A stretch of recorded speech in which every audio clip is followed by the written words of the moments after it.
Hey, what's up, everybody? Old school Jeff, aka the Stratomaster here. What's up? Got the incredibly awesome Cunetto. This guitar, I'm convinced, has never really been played. It's still got the original hang tag from 1998. I got it from a private collector recently. And besides the the Relic job that was done by Vince Cunetto, which is very light, I might add. A lot of these Relic jobs that you've seen, well, I mean, I guess they're kind of all over the place. I mean, Vince Cunetto, I've talked to Vince a couple times on the forums, and he really approached each guitar, him and his team. Each guitar had a story behind it, so that's how he reliced these guitars, which I thought was really cool. This one is more like maybe like a closet classic. You know, it's got a couple of paint chips in it, but other than that, the neck is straight and there's no wear on the neck behind it. You know, I've had a couple of his guitars that were worn to death, and you know, he said that, well, that might have been someone that was on tour. You know, each guitar he did, he envisioned the person, not the guitar, that would own that guitar. So, you know, maybe they did a guitar that was more of a blues guy that was on tour, that was Relic to death, or maybe they did a collector that, you know, was from the 60s that put his guitar under the bed and just had some small playware. That's kind of what this guitar is. Which is cool too, because the finish is gorgeous. It's Fiesta red, which is a rare color. They even kind of nailed the pick guard. I mean, they got the pick, I don't know if you can see that, but in the 60s, early 60s, they had that mint colored pick guard.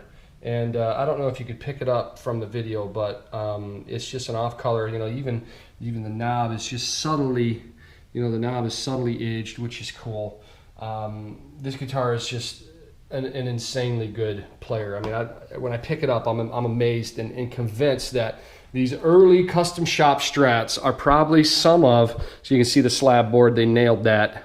The thickness and the taper of the V. These early custom shop Strats are some of the best playing Strats, period. Whether they be vintage guitars or new guitars, they just really put a lot of TLC into this guitar.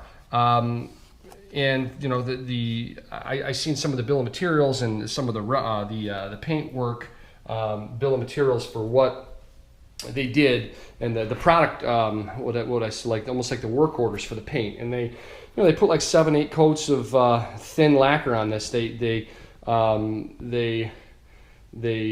it and they painted it exactly like they did back in the day. And you know, the kind of funny thing is when these were introduced in NAMM in I want to say 96, maybe 95, people thought that they were original vintage guitars. They were that good.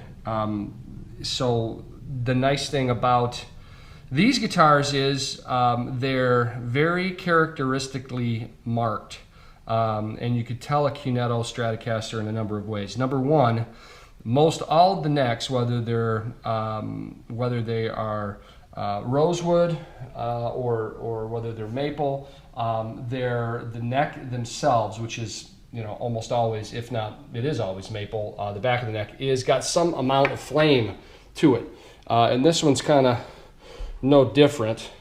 You can see the back, the nice Relic job, you know, coming from this angle.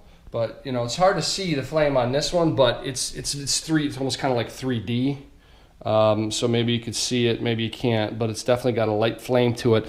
They also were branded with the custom shop logo on the back, which it also has some brands underneath the pickguard and black shielding paint. So, you know, the Stratocaster is a pretty easy guitar to fake.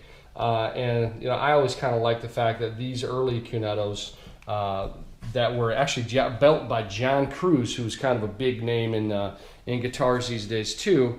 A John Cruz Stratocaster will get you, you know, around $7,000 to get a Stratocaster of the master build quality. So these are kind of rising in popularity and in value rapidly for a number of reasons. Number one, John Cruz and his team built them. Number two, you can't get you know, the Relic like that for this cost anymore. And I'm convinced that the materials back then were just better. I mean, they used, I've played many 62 Strats, and this Relic line that they did in the 90s just absolutely nails it. I mean, if it wasn't for, you know, the markings, you would think that this guitar was from the 60s. And authentically, you know, all the good parts, all the good attributes of the 60s guitar really kind of shine through. The electronics of this guitar, the pickups are smoking. They used all the same wire. They wired them the same way. The pots, the caps, the board itself. I mean, look at that rosewood board, which is absolutely sick. It's a slab board, just like they had the thicker slab board in '62. You know, obviously the tuners and such, and then they shot it with nitro.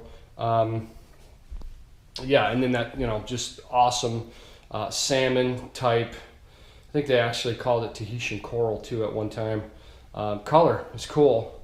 But yeah, original hang tags come with this one from 1990. I want to say it's maybe 97, maybe. Certificate of authenticity is 98. So yeah, there's that. So this one's got everything, you know, no holes here. Even the original, I put strap locks on it so I could play it, but even the strap nuts are in there. Yeah, man, it's a beaut. This is, you know, even from all the vintage guitars I've played and had, this is probably one of my favorite guitars. Those custom shop Relic Strats, man, they are from Cunetto from 1996 to 99 are really something special. You know, if you can't afford, or if you know you don't want to spend $20,000 on a Fiesta Red 62, this is as close as you're ever going to get to that feel and that craftsmanship. In fact, in a lot of ways, these I think are better. Should I say that on tape? Well, I guess I just did. Anyway, have a good one. Take her easy.